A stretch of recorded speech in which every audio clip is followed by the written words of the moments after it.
आज रोजी police control रूमला 4 वाजेच्या सुमारास एक माहिती मिळाली की माननीय तानाजी सावंत साहेबांचे मुलगा यांना कोणीतरी घेऊन गेलेले आहे। हे माहिती मिळाल्यानंतर तात्काळ जे आहे सर्व टीम ऍक्टिव्हेट झालेली आहे। त्यानंतर तातडीने यांची माहिती घेणे सुरू झालेली आहे। ते पुणेवरून फ्लाइट मध्ये गेलेले आहे आणि फ्लाइट आता कोणत्या दिशाने चालले याबद्दलचे सर्व कन्फर्मेशन आपल्याकडून सुरू आहे आणि यांचे जे आहे ते परत आणण्याचे प्रोसेस मध्ये जे आहे ते सर्व यंत्रणा लागलेली आहे।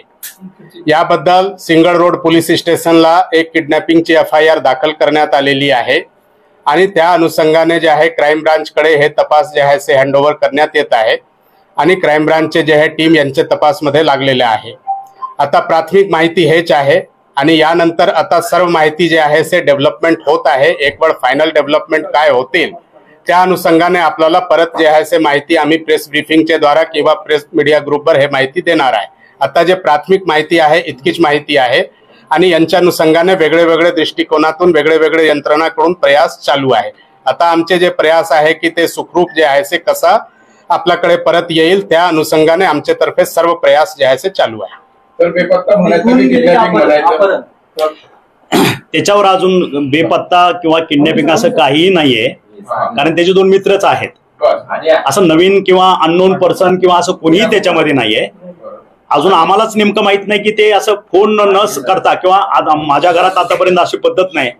अगदी कुठं वाकडला जरी कुठं जाणार असेल तर फोन करून पप्पा मी तिकडे चाललो, पण इथं ज्यावेळेस आला त्याची गाडी वापरली नाही, दुसऱ्याच गाडीतनं तो इथपर्यंत आले ते 3 जण आणि गेले।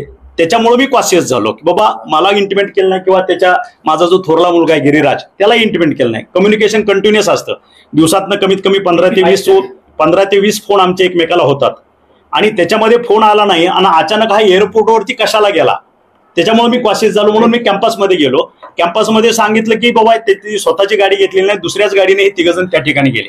म्हणून मी कॉशियस होऊन इमिजिएट ह्या गोष्टींना साहेबांना फोन केला, CP साहेबांना फोन केला, फडणीस साहेबांना फोन केला। त्याच्यावरती इमर्जन्सी फास्ट ट्रॅक वरती मी त्याच्यावरती गेलो आणि आता कळलं की ते प्रायव्हेट चार्टरनं हाय झालेले आहेत। आता कुठं लँड होत आहे ते अजून they are also trying at their level best. आम्ही आमच्या पद्धतीने प्रयत्न करतोय। We are waiting for result.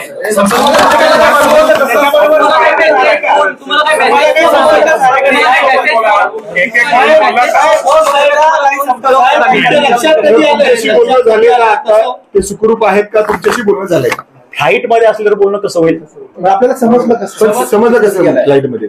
जो ड्रायव्हर सोडायला गेला होता तो ड्रायव्हर आला कॅम्पस माघारी, तो म्हणला की मी त्यांना सोडून आलो एअरपोर्टला, म्हणून आम्हाला कळलं की एअरपोर्टला आले। ते नेमकं कुठे गेले ते समजू शकतो? काही नाही, काहीच माहित नाही। ते ट्रॅकिंग करलं घरात प्रयास चालू आहे। मित्रच आहे, नावही मला माहित नाही। आता ते समजेल, ड्रायव्हर एकदम हे झालेला आहे, ड्रायव्हर कडे कळेल। आम्ही तेच माहिती घेतो की नेमकं कोण आहे त्यांच्यावर। नाही, सर्व गोष्टी तुम्हाला चार्टर्ड घेऊन गेलेत का एवढं विचारतोय? प्रायव्हेट प्लेन घेऊन गेलेत का ते? आता इथनं त्या ड्रायव्हरनं आम्हाला दिलेली माहिती की मी D1 ला त्यांना सोडला आतमध्ये आणि मी गाडी घेऊन माघारी आलो। पण आपण जे संपर्क करताय, आम्ही करतोय प्लेनला, ते आम्ही नाही की गाडी पोलीस नाही अजून ते माहित होतं फ्लाईट आहे, मग ते चार्टर आहे का रेग्युलर फ्लाईट आहे आणखी काय ते अजून काहीच क्लिअर झालेलं नाही। For that we are waiting and they are also trying to their level. नाही, आम्ही काय सांगितलं, स्वतःहून गेले म्हणजे जसं आमच्यात कम्युनिकेशन असतं ते कम्युनिकेशन झालं नाही म्हणून मी रेस्टलेस झालेलो आहे, बाकी काही नाही। Okay, thank you.